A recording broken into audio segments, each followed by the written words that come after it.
Well, the MLB trade deadline is fast approaching, and we have very little idea with how the St. Louis Cardinals are actually going to handle it. We kind of do. But I would say there's probably a wide range of opinions from people on how the Cardinals should handle this trade deadline. Sandy, myself, and Andrew on this episode, Dealing the Cards, are going to break down what could it look like for the team to buy at the deadline, what could it look like for them to sell, and what would it look like for them to go in the Mosaic middle and do a little bit of both or do a little bit of nothing. We'll talk about all of this on our trade deadline preview episode of Dealing the Cards.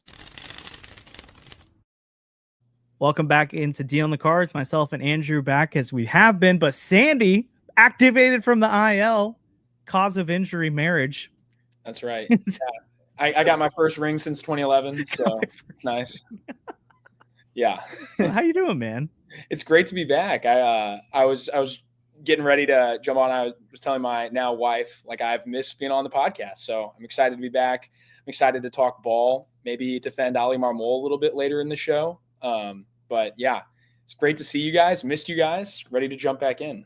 Yeah, we missed you too, man. And I feel like there was a lot of, especially last episode, we were really like, man, Sandy would have gone off on this one. So that would have been a fun epi to have you on. But we're glad to have you back. So maybe right off the top real quick, and maybe we'll keep it brief because we did see it's a trade deadline thing. But I know you have a take about Ali, and I know you want to join a certain fan club today. So maybe we let you do that real quick. Yeah, well, I've been a closeted Ali supporter for a long time. On Twitter, I've been a bigger Ali supporter recently. But Andrew, I would like to ask if I could be the vice president of the Oliver Marmol fan club. Would you give me that honor? Would you let me in? Of course. Well, thank you very much, because I've seen some Ali hatred lately that I don't understand. I need someone to explain it to me. Like, what is the deal? Why do we hate Oliver Marmol? I really don't understand it. I mean, we've talked about it ad nauseum on here, so I won't go on too long. But the one take that has really bothered me is people saying that the Cardinals should upgrade and that they've had chances to upgrade and have refused to do that. And whether it's because you think Mo wants a yes man, whatever. I just want to quickly put out there that all of the managers that have ever been linked to the Cardinals that people say would have been the significant upgrades, right? Your Terry Francona's, your Bruce Bochy's, look how they're faring this year. Look how Mike Schultz doing this year with the Mike Schultz one. That drives me up a wall. Look how they're doing. Okay. That team, you can't sit here and look at me and tell me the San Diego Padres are not more talented than the St. Louis Cardinals right now. No. I'm not going to hear it. I'm not going to listen. Honestly, there's a great argument that the Cincinnati Reds have more talent on their major league roster than the Cardinals. Between Lodolo, Abbott, Green, Ashcraft, that's a better, younger rotation than we have. We're not the biggest Elly De La Cruz fans here, but he's probably a more dynamic star than the Cardinals have at that age right now.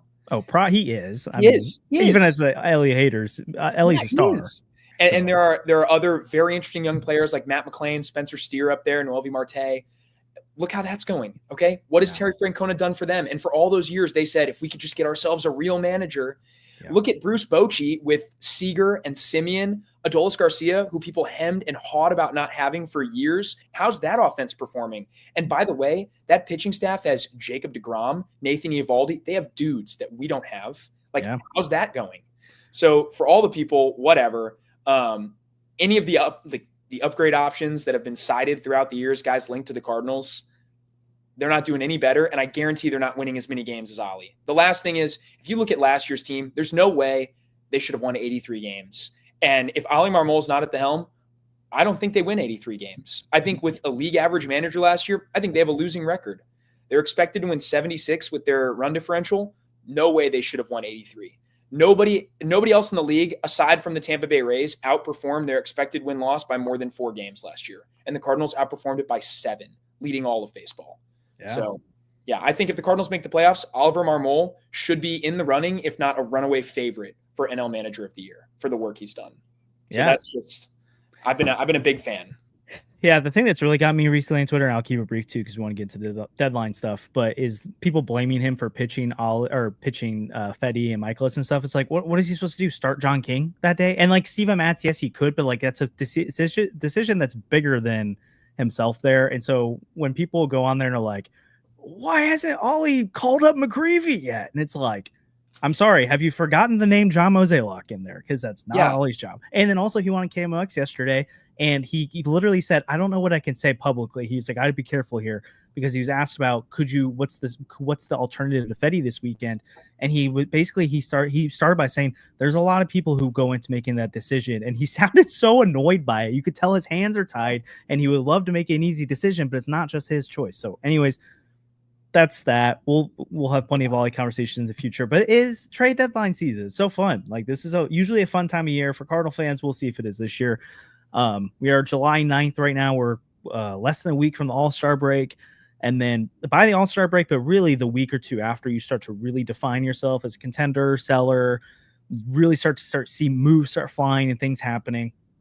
The Cardinals, like last year, are in a really weird position where some people want them to buy, some people want them to sell, some want them to conservatively sell, some want them to conservatively buy, right? There's a wide range of opinions. We'll give ours throughout the episode, but like, we want to structure this in 3 different ways because we could have a 10-minute conversation about this and just give our takes and go. But I think it's worth fleshing out each of the scenarios to kind of say, hey, if you're in the buy camp, let's even if you're anti-buy, let's talk about it for a second and figure out, is there validity to it? And if so, what would it cost and what could you do before we rule it out? Same with sell. It's like, if you're in the sell camp, I don't blame you, but let's talk about, what does it look like to sell and what are you actually going to get if you sell? And is it all that it seems to be? Maybe not. And then even the Mosaic middle, which I think we can make fun of him for times, or make fun of the Cardinals where they do very conservative approaches. If there's ever a year to consider conservative, this might be it too. And so I actually see the pros and the cons to all 3 of them. And so I thought it'd be great for us to jump through and think through all these scenarios. And so let's start with the one that I think maybe there's a loud minority in this camp, and maybe the casual fans in this camp. I don't know how many people are like screaming from the rooftops the Cardinals should aggressively buy. But you know what? They are a game and a half out of the wild card. And we know how October works, where you can make it in. And even though I don't like that teams plan this way, it is possible that you can go in and make a run and do something. But the team clearly needs upgrades if it's going to really make the playoffs, but then also do something there. So let's talk for a little bit. Sandy or Andrew, maybe if you want to jump on this first, like, and then we can sprinkle in too. If the Cardinals are going to buy this deadline, what would they, or you don't have to, it could be Sandy if you want to too. Like, what do the Cardinals need to be a contender? What do they have to target this deadline? Not what do you think they will do, but what in your eyes do they need to actually do to become a real contender? I'm going to defer to Sandy real quick. Okay. I mean, I think to be a real contender, the Cardinals need to add a right-handed bat, in my opinion, without question. I also think that they need to either add a legitimate left-handed setup man, or they need to add a starter. If you're going to add a left-handed setup man, Matz can then fill in as a starter, which I'm fine with, or they need to add a starter because wait, why left-handed? So you can push Matz out of the bullpen because Matz is. Okay. I thought you were saying like in the JoJo roles. I feel like no. awesome. JoJo's great. Okay. You need another guy though to replace Matz. True. Because you do need 3 lefties in your pen, and the Cardinals are carrying 3 right now, including John King and Steven Matz. Yeah. So you need another lefty there. Wait, is this your way of saying John King shouldn't be a member of the bullpen? Oh, John King's fine. Let's not talk about John King is great. He's fine. I have a huge blind spot in the John King spot. But at the end of the day, like, if they're going to make the playoffs, if you're going to contend, there's no way you can come out of the trade deadline with Erick Fedde and Miles Mikolas still penned into your rotation, because you're actively throwing away 2/5 of your games. What are the Cardinals when they start? They're like the Rockies in terms of win percentage in Miles Mikolas and Erick Fedde starts. I think they win like 30% of the time with them on the mound together. With everyone else on the mound, they win like 63% of the time, and they're elite with their other 3 starters. So it's like, you have to find a way to replace at least one, if not both of them at the deadline. If you're not going to replace them, then there's no reason to contend, because it's impossible. You cannot throw away 2 or 3 games a week. It just doesn't work. But yeah, right-handed bat, and then either a Matz replacement in the bullpen or a Fedde Mikolas replacement in the rotation, or both, preferably. And then you could get Matz and your replacement into the rotation. You got to do one. Yeah. So just if you could do like the positionals again, what are the positions you say in there? So left-handed setup, right-handed bat. Probably. Okay. I mean, I think Randall Grichuk would be a nice add for this team, but I don't know how they're going to get Grichuk. But that type of player, right-handed bench bat that can start some games for you, play some good defense. Bader? Sure. That'd be a great ad for the Cardinals right now. I do think Harrison Bader makes a lot of sense. But that'd be a great ad for the Cardinals right now. And it'd be much better than, I know people will be like, oh, it's Tommy Pham part 2, but it'd be a much better reunion than Tommy Pham coming back last year. Oh, you weren't a fan of the Grand Slam? That's all I remember. Nothing else happened, right? The Pham Slam. It was awesome. It was bliss. No, after that, it was terrible. But yeah, so they need to do that, and then either a left-handed reliever or a starter, or both. But I think you need to do all three. You probably so too. Just to like, even because the Cubs are going to add a big starter at the deadline probably. They're going to get Alcantara or like a Gallon, or that would be funny. But like they're going to add big pieces because that's like this is their one window to go all in with Kyle Tucker. You never know. Hopefully he doesn't end up re-signing and he goes somewhere else. Kyle Tucker leaving will be cinema. Because Paredes has been really good and Cam Smith has been really good. So, you like to see that out of the Astros, but I think they're going to end up going all in. So you're probably going to end up clawing for one of those wild card spots if you try to contend. And honestly, I don't hate it this offseason or this trade deadline. Not offseason, we're not there yet. But like the Cardinals this season has all been about playing the young talent and believing in them and giving them the runway. But I feel like they've earned the right to kind of go all in now on this core. If you add a bat, it's really only going to displace like a Jordan Walker or a guy that Jordan Walker's gotten enough runway, in my opinion, right? Like, if you don't play him as much as you did at the start, or you promised at the start of the season, it's not really that bad because you've given every single young player on this team an opportunity at this point. Like, I wasn't happy about what Gorman was getting at the start of the season, but he's earned his playing time. Burleson the same way. Obviously, Newt Donovan are guys that have been around pretty much the whole season. And I wouldn't mind, there are moves that you can make to get a little bit more creative with the payroll. I know Mo said the DeWitts would probably be supportive of increasing the payroll at the trade deadline if they were in it. So I think if you could find a way to convince someone else to take Erick Fedde's contract, you cut that salary because Erick Fedde's not giving you anything right now that Michael McGreevy can't. Honestly, he's maybe not giving you anything that like a Drew Rom can't either, right? Like, I don't know. Yeah.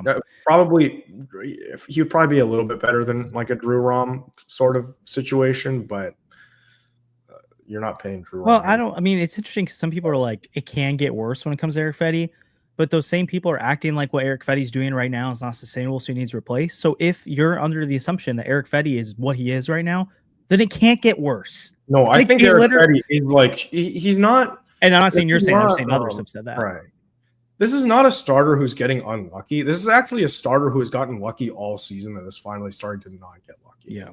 Yeah. So we'll talk more about like selling him or using him and all that stuff. But I'll circle in real quick and then maybe we should talk about some targets. And also like we're gonna get to it, but we're also part of the reason we're fleshing out this conversation is I've already seen in the chat, and it's a great question. It's a fair question. What are you giving up? We want to paint the picture and talk about all this. You can weigh, okay, it'd be great to have a new starter, but is it worth giving up what it takes? We'll talk about that. I agree that I think you need to go after a right-handed. If you're, I'm not saying they should buy, but if you're going to buy, we're talking this through. Right-handed bat for the outfield, most likely, but right-handed bat in general. Another starter that slots between or above Matt, or you're not gonna get one better than Sonny Gray. So if you can get one that fits with Matthew Liberatore in the 2-3 role, you need a starter like that to be like someone's going to take seriously, and you need probably another reliever.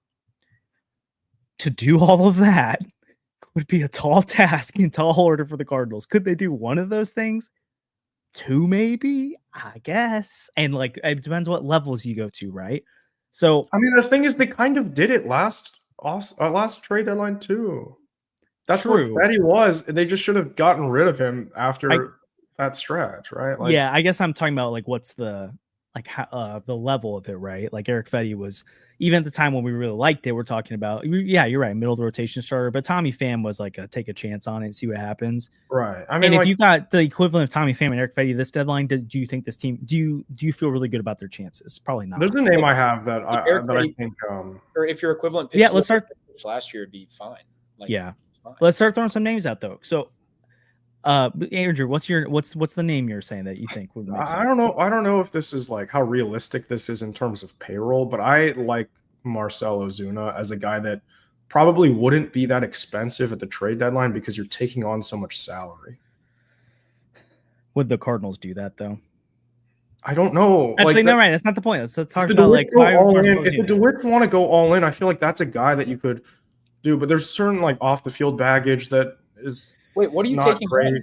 You're only taking on a few million with Ozuna. Isn't he on like a $17-18 million a year contract? It's $16 million this year, but it's prorated for after you're taking. Yeah, so I guess you're taking $7 million. Okay, that's not that crazy then. Oh, he's actually having a little bit more down of an offense. Yeah, that's what. And his numbers haven't been that great either. Yeah, but you're talking about DH only, so like that like the actual bat. You always need to play left field at Bush. Have they played him at all in the field this year? Because in past years they haven't. If Herrera catches, then it's fine. Well, that's okay. That's where I would say I like the idea of Marcell Ozuna, but I just don't see them catching Ivan really much at all this year. Yeah, he's played. Ozuna's been a full-time DH this year. Okay, well, so I don't. How about for the Bush? It looks great, especially against the Dodgers when he climbs up. Can I throw two names that our friend of the podcast has already thrown out there? And if a beat writer's throwing them out there, I think there's at least something. Doesn't mean it's like the Cardinals are calling. I know where you're going. Yeah, though there's two names. Is Taylor Ward from the Angels, which they're only 4 games out of the wild card, so I don't know if the Angels would do that. But he is a guy who has 20 bombs this year and a high 700s OPS. So that would be something the Cardinals could really use right now. They might not have a 20 home run hitter for the season on the roster at this rate, which is kind of crazy. But that's because injuries, but still. Or Luis Robert is another name that Jeff Jones threw out there as a potential target. Now, Robert has been bad this year, right? He's sub 200 OPS, and it's not been good, but he's a guy that can play center field, he can play right field for you. Does he replace Jordan Walker in the lineup some, and then he is that platoon partner for Victor Scott against lefties? I personally think you can go for a cheaper option than Luis Robert, and so there's some other ones I'd like to throw out there. But like those are two names that have already been thrown out there by someone, like people who follow the team. That again, like Jeff Jones is not the type of person who's going to throw a name out there and be like, and just be like, why not? It's like there's something there. Last year he did throw out Erick Fedde and Tommy Pham. So. Yeah, he was on it, and he was on it early. It wasn't like at the deadline. He like back in May was like and John Brebbia, and apparently that was something that could have happened. It just didn't end up happening. So, I think those are two names you could potentially look for. And with Robert too, you get he has been a star level player before, and if it doesn't work out, he's on 2 $20 million club options. And so if it comes and it's a terrible second half, you decline the option, you let him hit free agency. And it was I don't know what the White Sox asking price is, but it's a name. Who has a higher OPS plus? Oh no, Jordan Walker or Luis Robert? Well, Luis. There's Robert, no way. It's no way. Luis Robert, but it's like really close. Okay, and this is year 2 of the Robert decline because last year he rocked an 85 OPS plus. Yeah, and this year's down to 64. Like I do think there's a little bit of he's the last guy that's sitting on this dumb White Sox team, and I don't think that's a good look on him. But I would not be shocked if I'm not banking on being get him down the stretch. He's 30% above average. Luis Robert or Michael Ciani.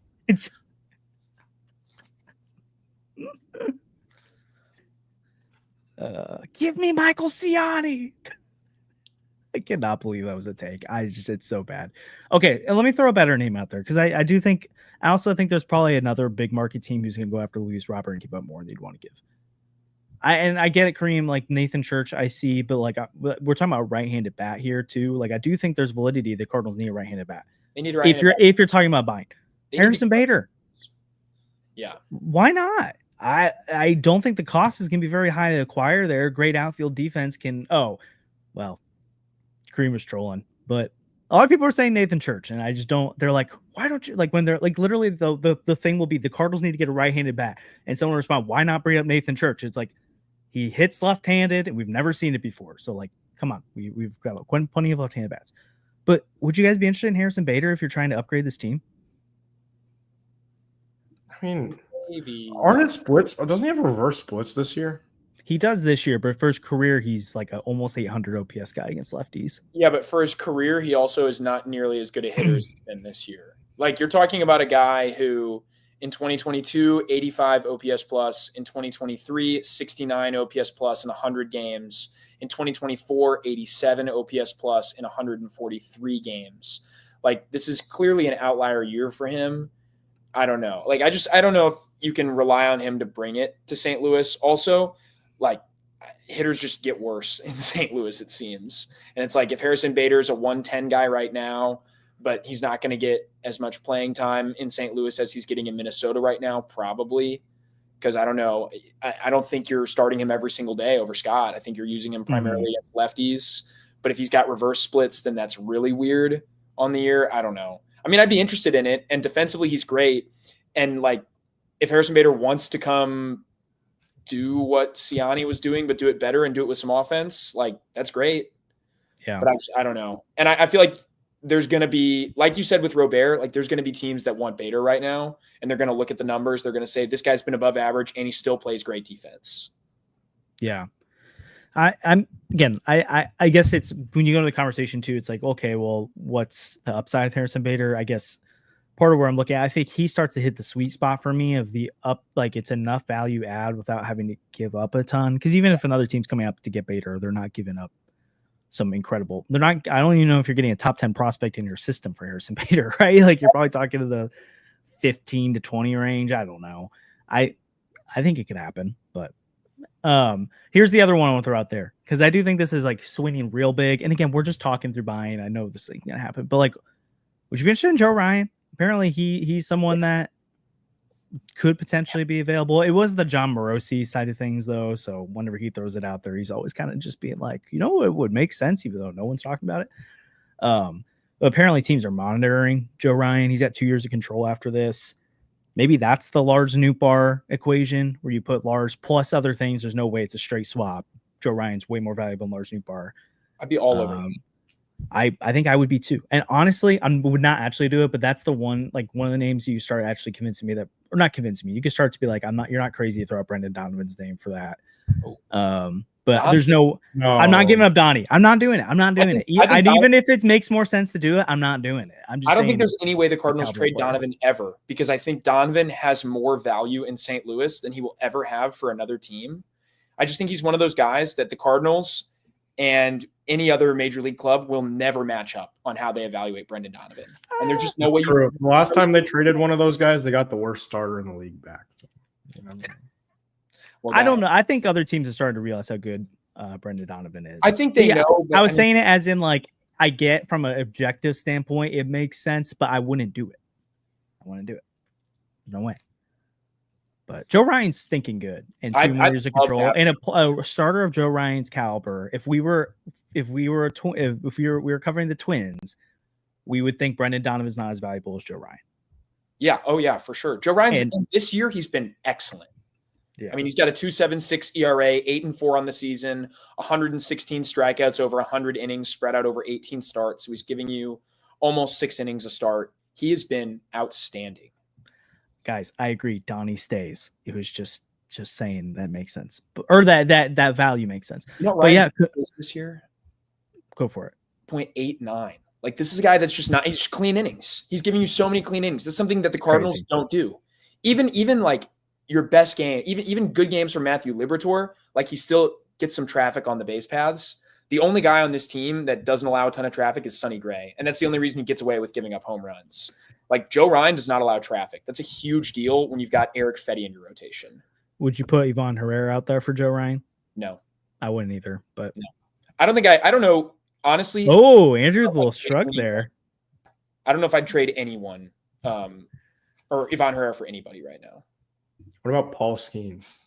Well, yeah, duh. Yeah. Paul Skeens was available. Or like our next video is gonna be 5 trade packages for Paul Skeens. Yeah, the Cardinals are getting him. You heard it here.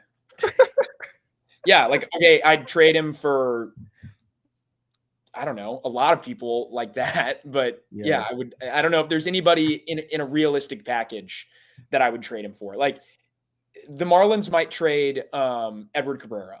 I don't know if I'd trade Ivan Herrera for Edward. Yeah. So I feel like we've talked about a lot of a couple of realistic names, a lot of like, it's not going to happen, but let's have fun conversation. We'll get into the realistic names that they could potentially add in the third part of this, but I want to quickly finish this section by throwing out a wild card idea for you guys. What about Sean Murphy from the Braves? Yes. That if you're not going to make Ivan Herrera your catcher, then why not go get the guy you wanted originally? Was it Brendan Donovan and Lars Nootbaar? Well, that was the A's. This wasn't the Braves negotiating. I know. And he was at that point, he wasn't extended yet. So he was in the first year of arbitration. He's also regressed offensively. So he's not the same guy he was before. He's been fine. He had one down season in Atlanta. He's got a 117 OPS plus this year. And wasn't he like a one ago? Let me see. He was 2 years ago. He was bad. Yeah, his first year in he's bounced back to 117. Yeah. But his first few years of his career is 138, 129, 98, 122 to 127. It's now gone down to 76, 117. So there's slight regression there. And he's on a bigger contract now. He's still a valuable player.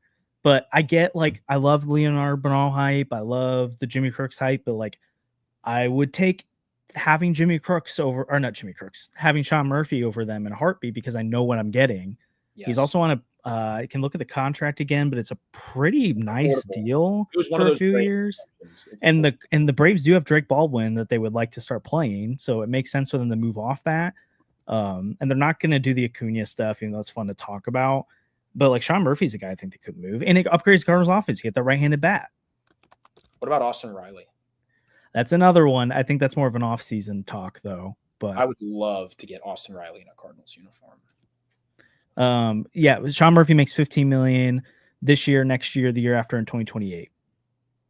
So yeah, I would make that trade because you're right. The Cardinals, what we all think they should let Ivan Herrera catch, but if they're not going to let him catch, then go get the guy you want to catch. I'm indifferent on it.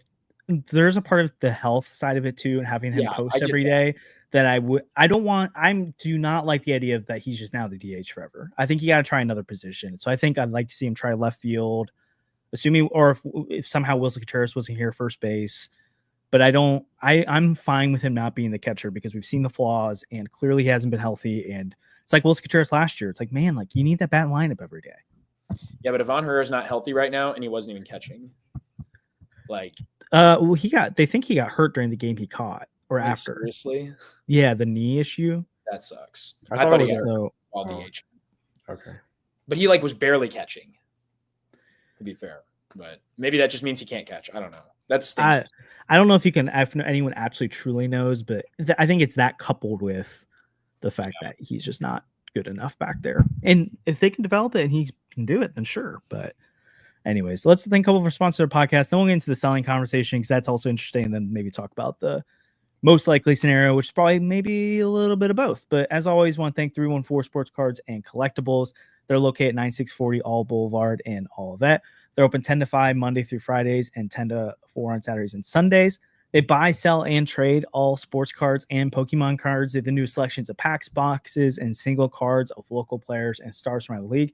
Like this Ivan Herrera card, which Andrew, you want to tell people more about that?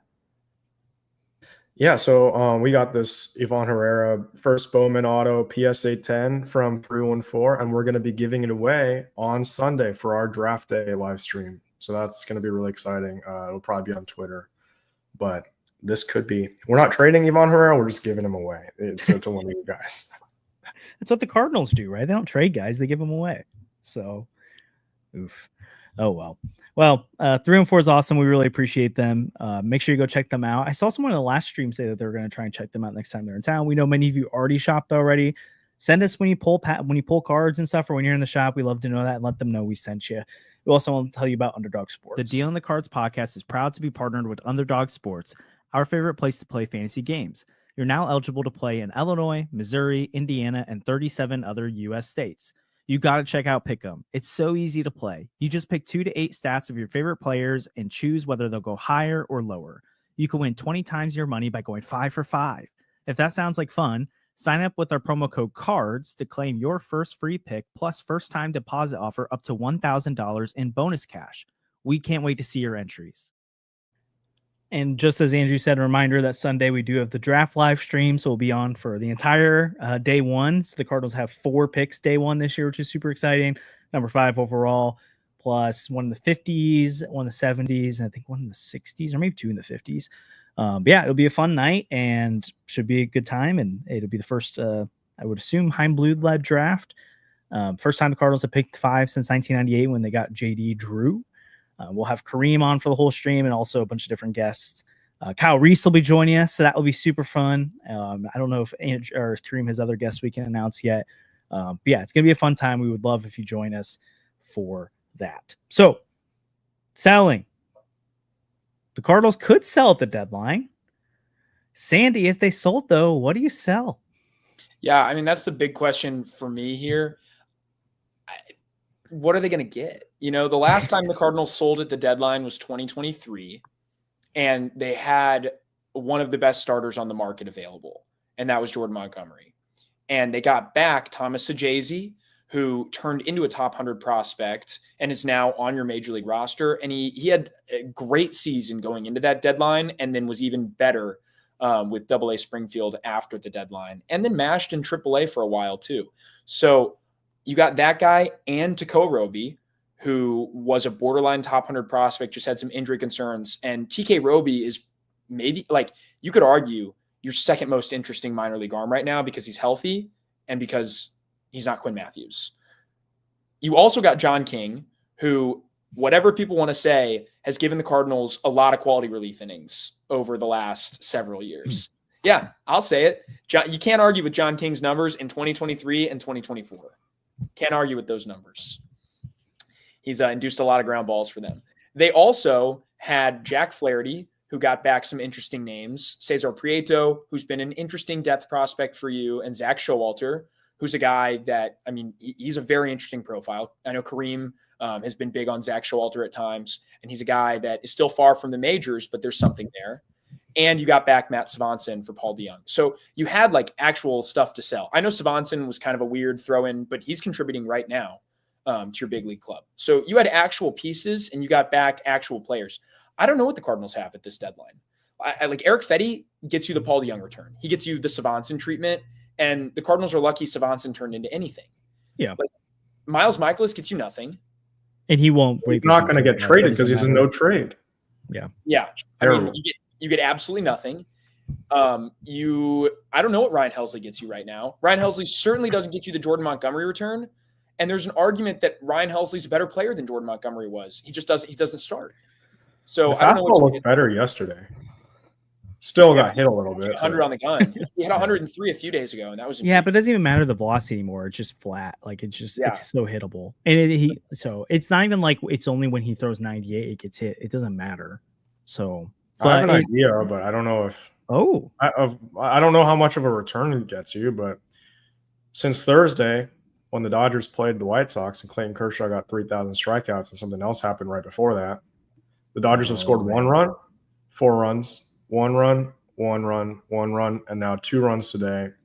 They might score more, but they lost 5 straight going into today. Missing. Yeah, they lost 5 straight. They're missing something. They lost one of their core guys. And I think Nolan Arenado might be. The Dodgers said they're not going to try to replace Muncy before the trade deadline, but if things start to really unravel for the Dodgers offense, I could see them changing that. Sure, if you want to trade Arenado, but again, it's a conversation of like, what are you getting back? Like the Cardinals are getting nothing for Arenado if they trade him, and I would argue that like if you want to make the playoffs at all, you can't move off Arenado because your options at third are just not better.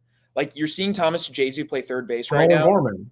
And he's okay. Either Gorman or Sajazi is miles worse than Arenado defensively still at this point in his career. Like it's not close. But we're talking about selling right now though. So I don't know if in near term things impact it anymore. But like are you getting anything back for Arenado? Like, you can sell him, sure, but it just doesn't move the needle for me in terms of like, it's a seller's market, but you just don't have attractive pieces to sell. The only guys that you could get a lot for are guys you really don't want to trade. And even the guys that you could get a lot for, I don't know if you'd actually get that much. Like, even if you were to sell Lars Nootbaar, I don't know what you're getting for him right now. So here's I agree with you in the sense of the defensive value that Nolan Arenado brings you is important, but he's on pace to be a 2.2 win player right now. And he's banged up. Yeah. He's a 93 WRC plus guy. Yeah. And he's still got 2 more years under contract. Like, to me, when people say, and I know you're kind of saying this, but I don't think you're fully saying this. There's some people out there who've said like, oh, if you're going to trade Nado, you have to get something back or it's not worth it. I don't know. I think this contract is getting better as the years go on, as in like it's not as high of value, but he just keeps getting worse. And I think are you eating if you trade Arenado though? Well, yeah, you probably eat some. It depends on how much you're trying to get in return, though, right? Because we don't know what they're getting from Houston. It wasn't going to be a lot, but they were intentionally eating money to try and help facilitate that deal so they could at least get something. Something still wasn't anything that was going to be mind-blowing, but the Cardinals are never going to buy prospects like that, though. Like, you remember when the Mets traded Verlander? But they ate Scherzer, $50 million. Like $40 million to buy Rizan Acuna.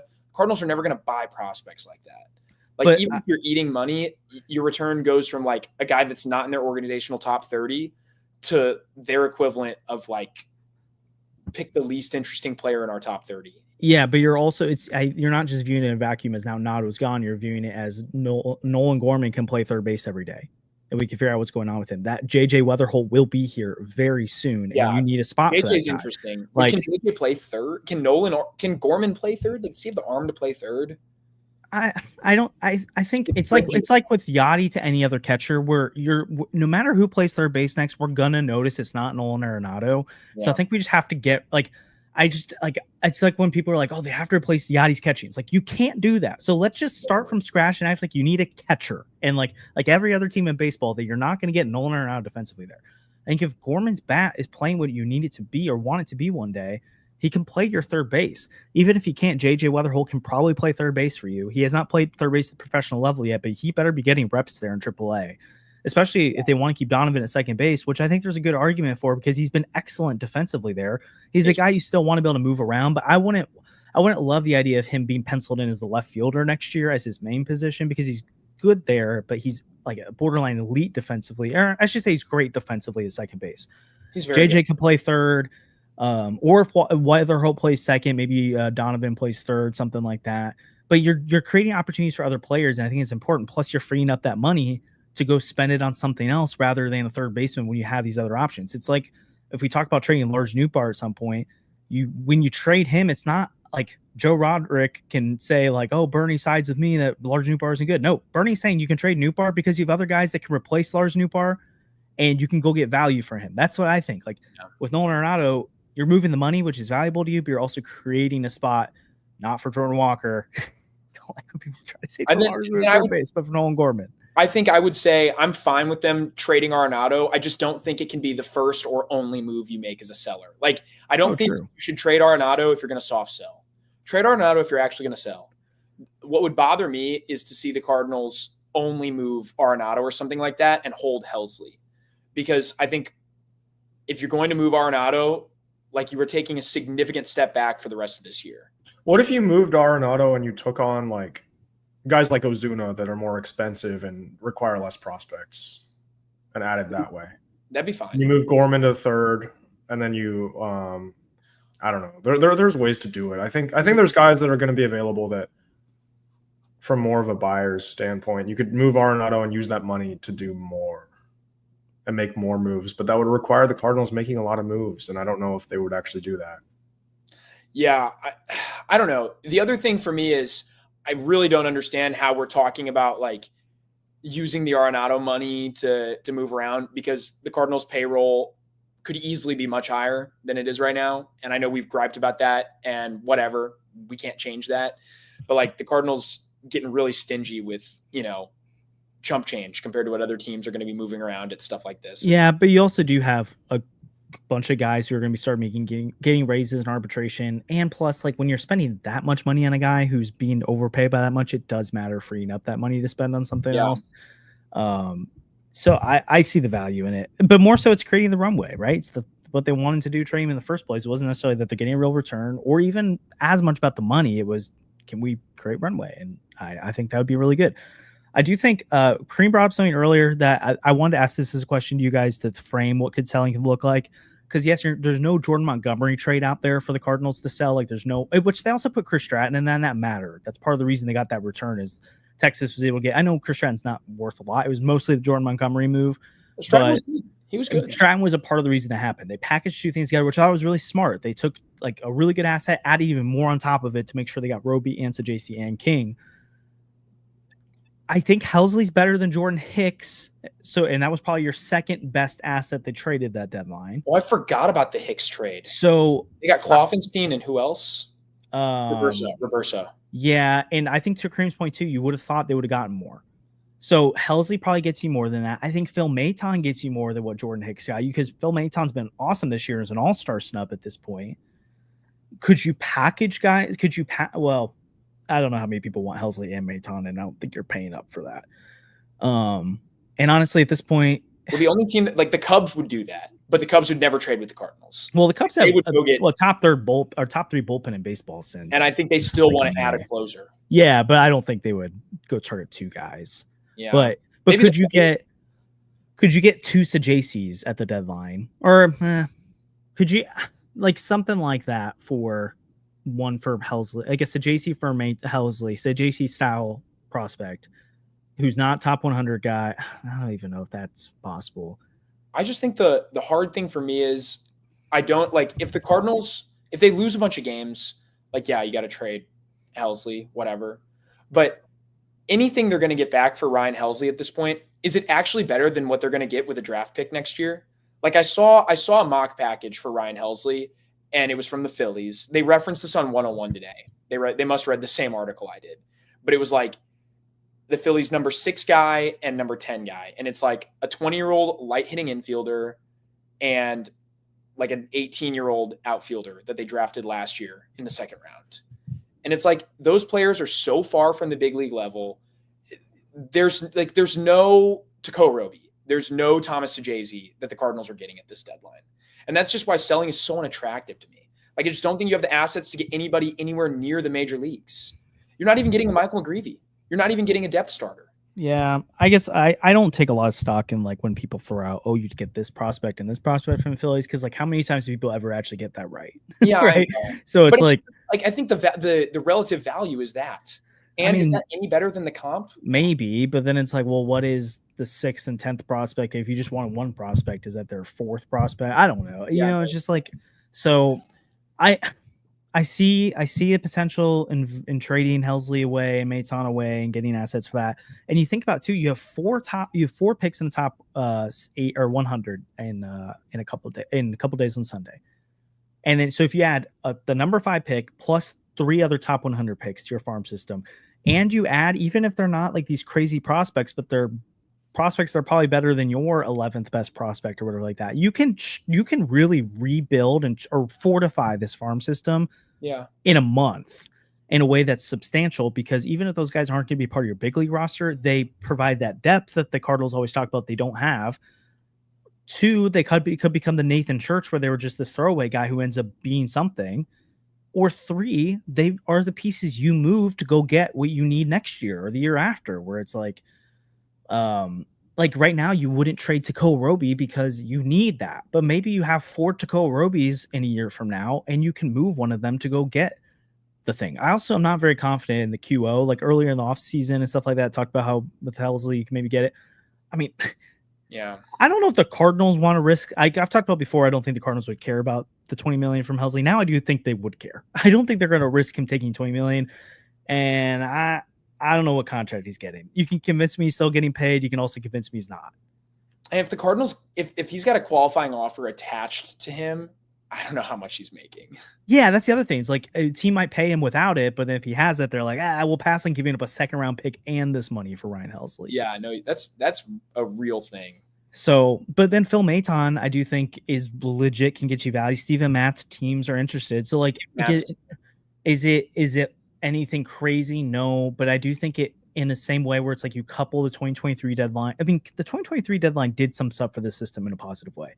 You get another deadline like that, plus 2 straight drafts that are pretty intriguing. Like, it really does help set up. I see it's not going to be something on August 2nd we're celebrating about, but it could be something in 2028 we're thanking them about. Yeah. I just think, like, do you think the Cardinals have more to offer now than they did in 2023? No, they don't. Because if you that's not the argument, though. But if you look at the total return from the 2023 deadline, like, it's still just not that much. Well, it's still early though. Panned out because, like, what if Teco Roby comes up next year and is a middle of the rotation starter? We feel so much differently about it. Real. Thomas DeJC is still really early on. Like Zach Showalter, who knows what that is? Zach Showalter's going to be Prieto. Like, yeah. And also, I do think Kareem's right. Like, that Blue Jays trade, I feel like they could have done better on. They should have done better. Even in the moment, I remember like seeing, and the Jack Flaherty one too. I was kind of like, plus John King, right? A little more. Plus, yeah, they got John King, Sandy. So, hey, John King's been good, but I do know he hasn't. Not this year, but the last 2 years he's been excellent. So circle back though at the very end, and then now let's talk about what we think they could do, which is probably a little bit of both, and buying, selling. I do think, to your point, for the people who say sell. Okay, they can, but don't expect to be on August 3rd thinking they did something that's going to, like, the names they're going to acquire, you're probably not going to know. And you're going to have to really trust that Hein Bloom knew who he was targeting from those systems. And that in 2028, you might see that player. Like, it's not going to be a fun woohoo. They're not going to get anybody flashy. They're not going to get Mick Abel. Well, didn't Hein Bloom get like Willie Abreu for Christian Vasquez or something like that? He did. Like, and crazy. So like there's validity to it. So I'm just saying, and just setting expectations, right? Where I can definitely see someone saying they should trade Ryan Helsley, and then they trade Ryan Helsley, and they're like, what was that trade? They got nothing. And it's like, I don't know. I don't know what to expect. But so okay, the Mosaic middle. What do you guys think they're going to do? I don't think they're going to make a single trade. I think it's going to be like 2020. They're going to make a trade. Over under 1.5 trades made, Josh. Andrew's taking the under. That's fine. I think I'm going to take the over. They're going to do something. I think the most they do is they trade Erick Fedde for nothing. I think they do over because I think they'll add something small. Yeah, I think they will. And maybe even 2 small things. But like, I think there's a real chance they move Erick Fedde.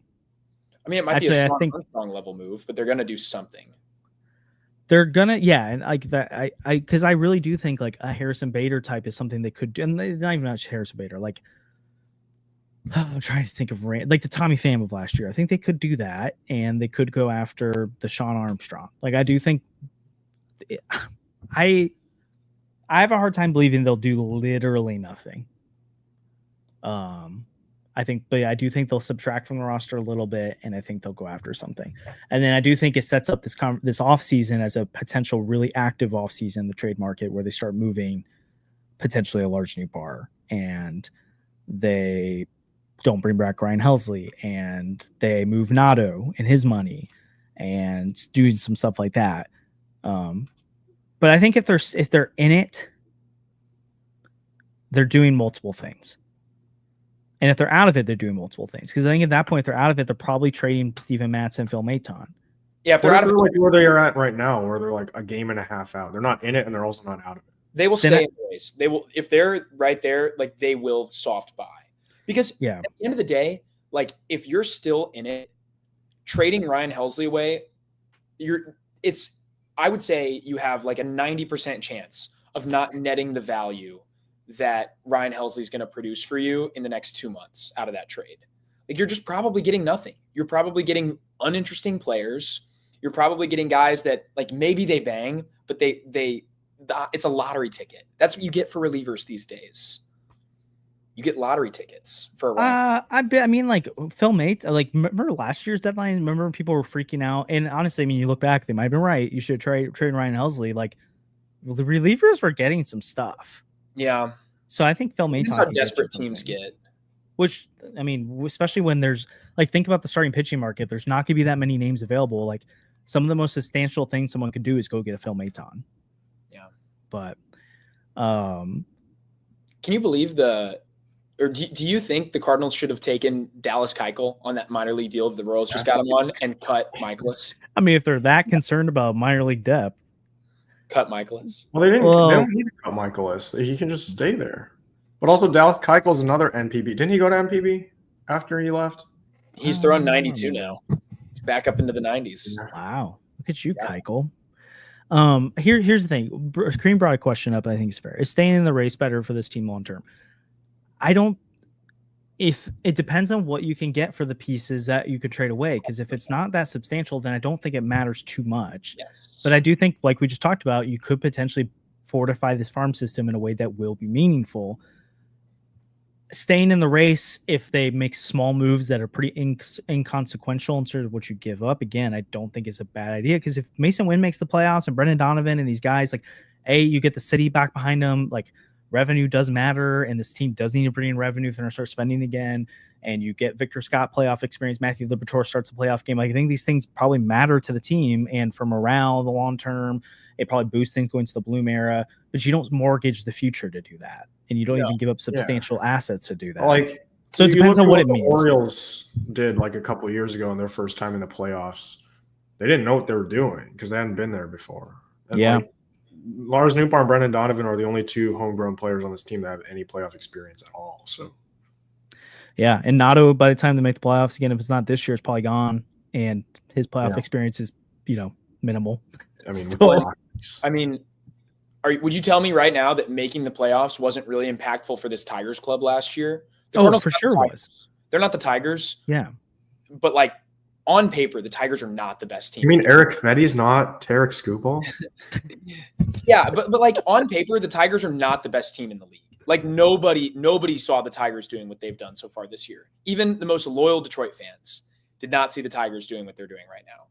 But like, if someone was to look me in the eyes and say them making the playoffs, like, that wasn't good for them as a club, that didn't show them how to win. Beating the Astros last year didn't tell them like they can do it. I think that mattered.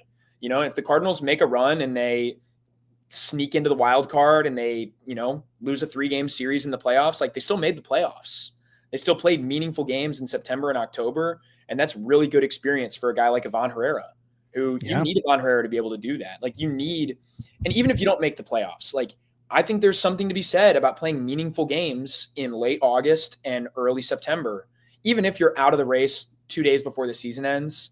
Like, if you're playing meaningful games all the way through, that's real experience. And that's like, sure, technically everyone's games are meaningful in April, but like, there are guys that play, their entire careers on the Marlins and they never get the opportunity to play those real games in September.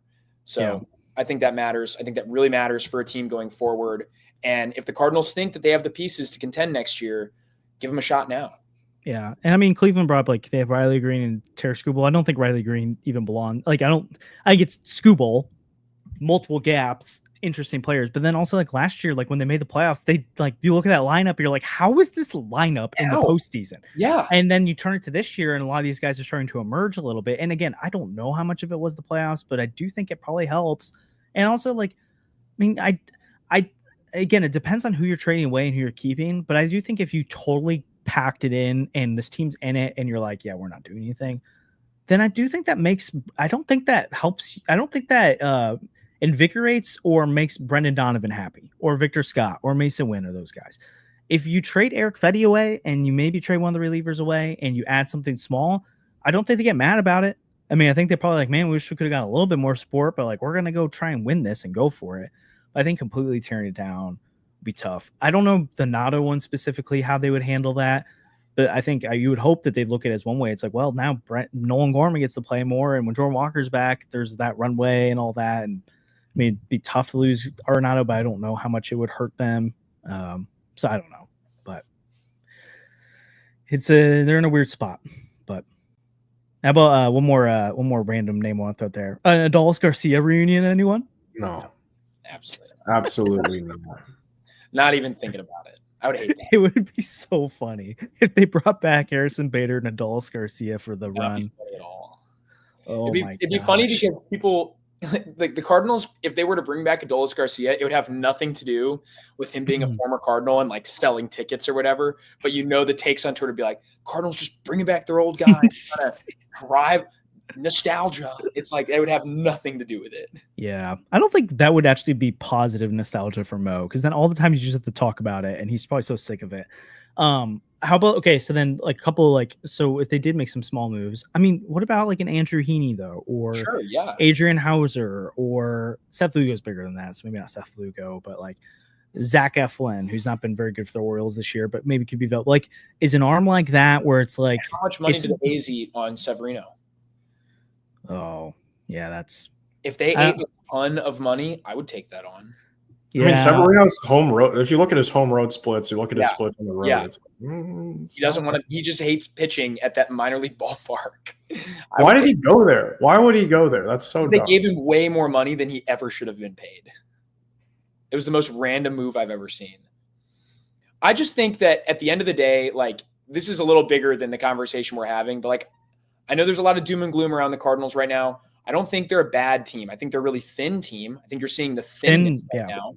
Like, this is what happens. And people are like, oh, the Cardinals have been lucky. They haven't lost a ton of players this year. No, they haven't been lucky. They've lost their best hitter.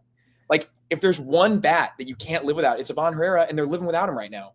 If there's one other guy on the team you need to stay healthy, it's Wilson Contreras, and he's nursing a hand injury. Alec Burleson's banged up right now. Like, the team is very banged up. Lars Nootbaar clearly dealing with something. You've got a ton of guys that are struggling. You haven't really hit the IL, but like, you're playing very hurt as a team right now. I know Mason Wynn's banged up, playing every single day at shortstop. Like, that's brutal. What if we talked about the selling earlier, and would it be meaningful or not? Your topic about this being a really thin team. What if that's like part of the reason you do sell now, is that you're going to keep, like, I do think there comes a day in the next few years where they're not a thin team anymore. But we've also thought that about other prospect waves they've had, and then some of them don't pan out. And it's like, well, yeah, if Josh Baez pans out and all the pitching pans out and all this stuff pans out, it's like, yeah, they're not thin anymore. Sure. But the odds are it's all going to happen probably pretty low. But if you do take another deadline to pack it in a little bit and trade Maton for you can get, and Helsley we can get, and move that Nato money so you have money to go spend on other things, and who knows if you get something back for return, like, maybe this time next year we're not talking about how thin this Cardinals team is, and that they just need to add on top of it rather than. I just think if we're not talking about how thin the Cardinals are next year, I don't think it's because they sold at the deadline this year. I don't think it's solely because of that, but does it help? Does it help? I would say it's so unlikely, in my opinion. Like, I just don't know. I don't know what you're getting to make them not thin next year. And I think there's a really good chance that next year the Cardinals are in the same spot as they are right now. Well, I think in one way, an example of it is it's like, okay, like next year, maybe that is the year they want to go get a natural starter. And the way they do it is by trading Tink Hence at that point. But they might think, well, if we trade Tink Hence, like our pitching depth, we just don't have a lot of guys there. And it's not that they acquire a new Tink Hence, but maybe they acquire a pitching prospect that's like, you know what, if we put it at the back of our rotation, it'll be okay if an injury happens. So now we feel okay giving up Tink Hence because we've got some pitching depth below where it's like 3 Dakota Hudsons, where it's like, you know, you don't want to do this, but if it's worst case scenario, you can play those guys. Well, they also won't have like 87 injuries to starting pitchers in AAA next year, hopefully. Yeah, but they also may have 87 injuries to the rotation next year, like most teams in baseball end up having. So, well, the Cardinals guys don't get hurt because they don't do anything that they can get hurt doing. Like, respectfully, Miles Mikolas can't get hurt. Yeah, but we're also, which is hard to know in the future, what's Chaim Bloom gonna do? I don't think he's target. I think I haven't even wrapped my head around this yet either. It's like next offseason, who do they target? What's the mold of players they want? Because this isn't John Mozeliak show anymore. It's a new regime. It's a guy who hasn't done the crappy, let's go get veterans who only want to be here because they're from the St. Louis area and are like 5 starters and hope they masquerade as more. Like, maybe he is getting guys that are more susceptible to those elbow injuries and shoulder. And also, it wasn't that long ago when Mo's prospects were having that happen. Jack Flaherty, Alex Reyes, like, yeah, Cardinals aren't immune to that. Just right now they are. Yeah, that's a fair point. So maybe it's fine. I don't know. I also just I think I'm just higher on the team than other people are, and I think they can make the playoffs. I mean, when the Cardinals, I'm mostly playing devil's advocate. I wanted to hear your thoughts on that. But like when they're not starting Fedde and Mikolas, like, they're a good ball club. They have a win percentage over 60. So 60% of the time they're a good ball club, and 40% of the time that's they're what terrible. sucks. But it's so doable. Like all you have to do is just not pitch them. Yeah. Like honestly, moving either one of them, like this is the most Mo line you've ever heard. But like getting rid of Fedde is just like making a trade. Yeah. The level of the relative upgrade. If you were to move Erick Fedde out, anybody would be a substantial upgrade to Erick Fedde right now. Like anybody would be a substantial upgrade. How many wins would they have this right now if they had just done what we said and traded Erick Fedde in the offseason and signed Jose Quintana? They've got 53 wins right now. Like they are 4 games better if Erick Fedde is not pitching all year. I mean, what do you think their record is when Erick Fedde pitches? Let me pull this up. I think it's like 3-11 or something like that. Yeah. Which, to be fair, some of them were ones they didn't give him run support. So it's not all just he's been bad in all of them. Well, he's been bad in all of them, but it's not that he's given up a ton of runs in all of them. Okay, no, they're 5-13 in Erick Fedde games. They have lost, 4 of his last 5. Oh my gosh. Listen, they won Erick Fedde's first start, then lost 5 in a row. They did not win a single game he pitched in April. But how many of those were bad or average or bad starts? I'm curious. Okay, he gave I think up. it was just as someone who's very anti Erick Fedde, I'm not trying to defend it. I got you. He gave up 6 runs in 3 innings, gone. He pitched into the 4th, was terrible. Then the next game was that weird game that went into 13 innings against the Pirates that we lost. Erick Fedde pitched really well. Yeah. After that, again, they gave him no run support. He gave you 6 innings, 1 run. He gave you 6 innings, 2 runs, and the bullpen blew a game. That was before the bullpen figured it out. Coincidentally, it was the end of that series where the bullpen figured it out, and since then they have the 7th best ERA in baseball. After that, he was awful. 7 earned runs, 10 hits against Milwaukee. Terrible at home, by the way.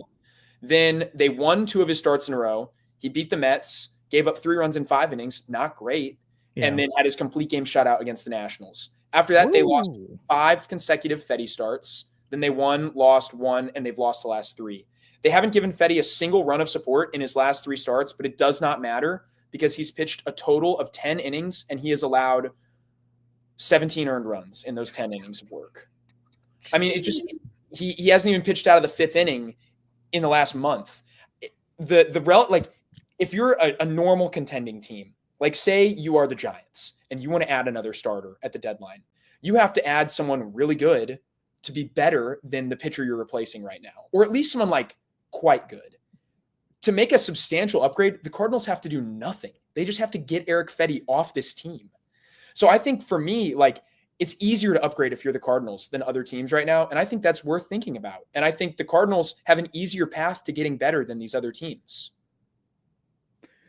Yeah, true. I guess the cynical part is it's like, well, you say that, and then August 5th, Liberatore is out for the rest of the year, and it's like, well, you're in trouble.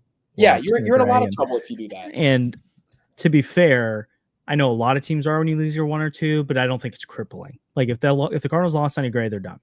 Oh yeah, he's the most indispensable. And we've already seen with Ivan Herrera being out, this offense really craters, and they need him back. He's going to be back, but it's like, well, what if it's Brendan Donovan next? Or how many teams are contending right now while losing their best hitter and their best pitcher? True, but I'm saying like you can. It's not just.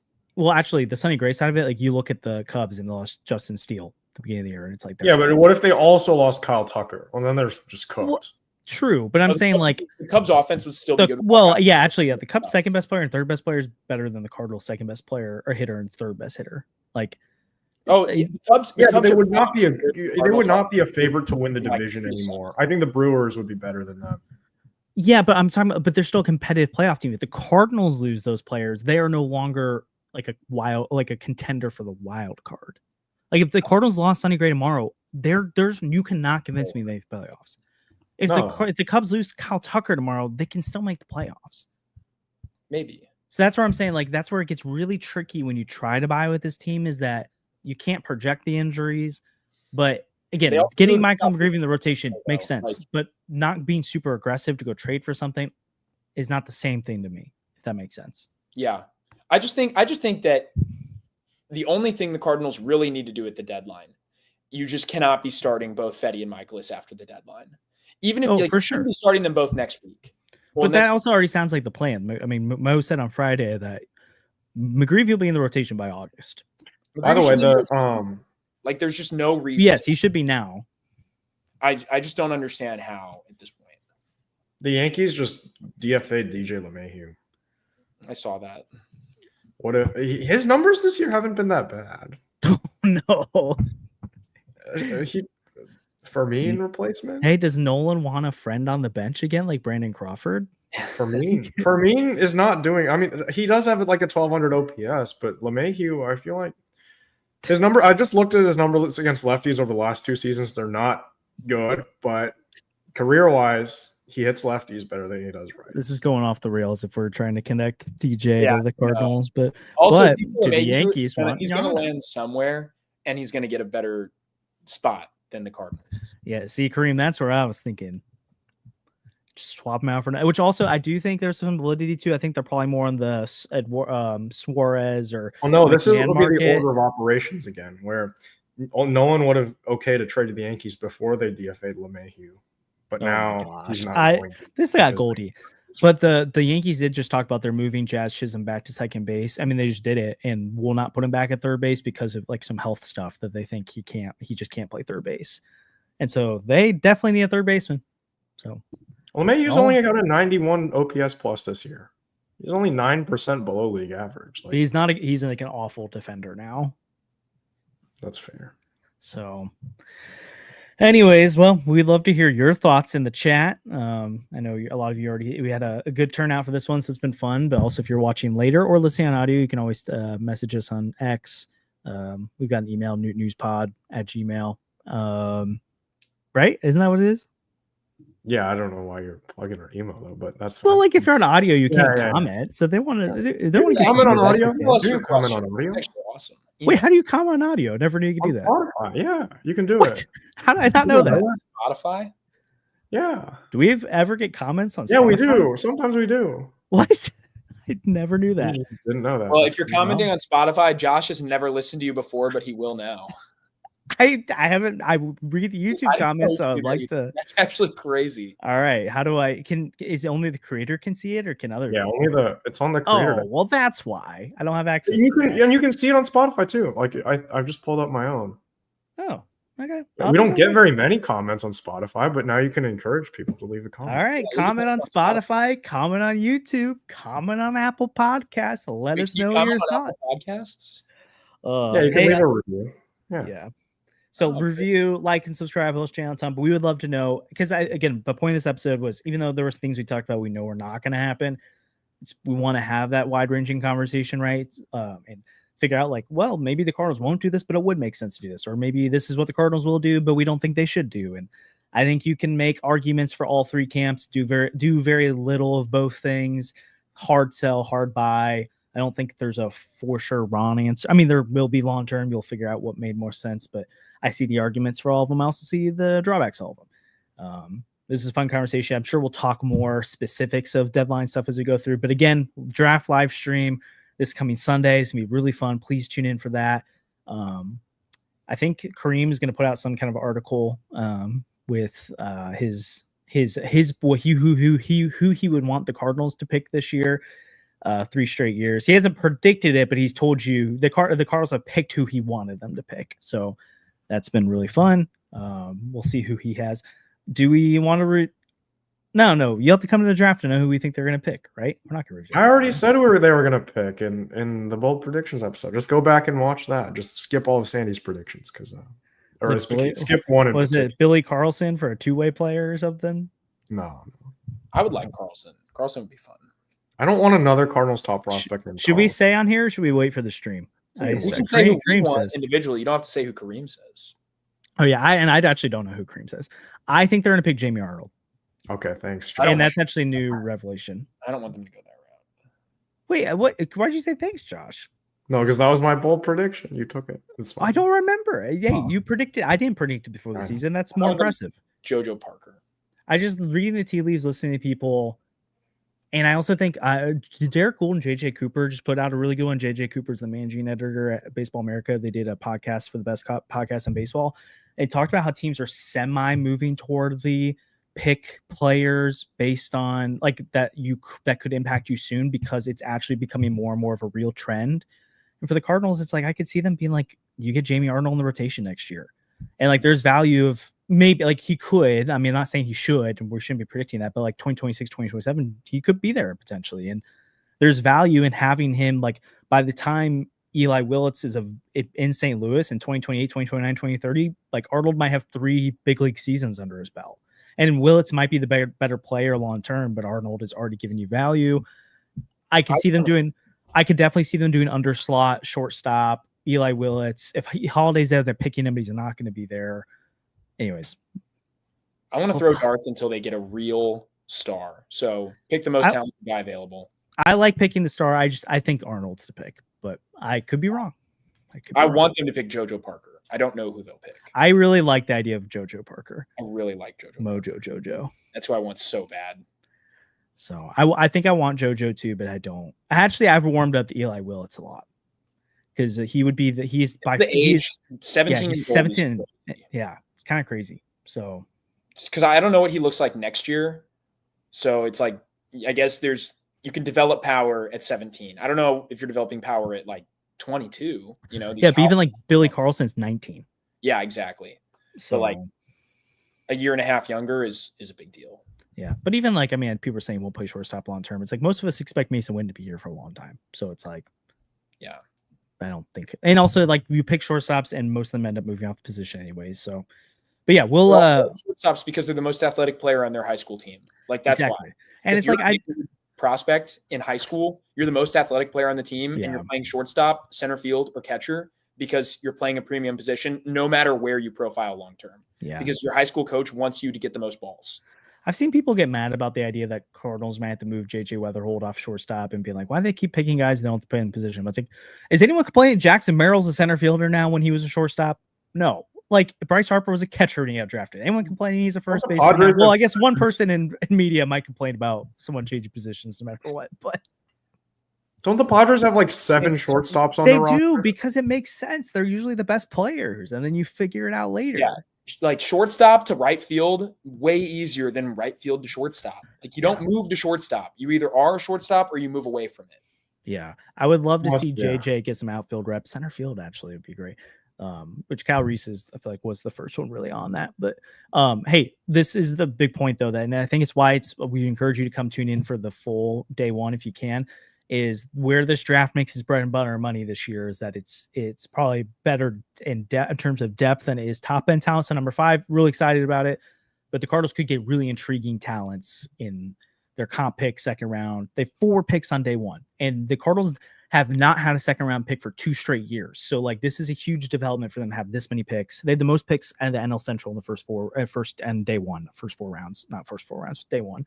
So anyways, fun times. We'll be back on Sunday for the live stream. Make sure to check that out. We got special guests like Kyle Reese and some others on as well. Like and subscribe. Helps channel a ton. We'll have a lot more deadline talk after the live stream on Sunday. But until next time, thanks, Erick Fedde. Thanks, Eric.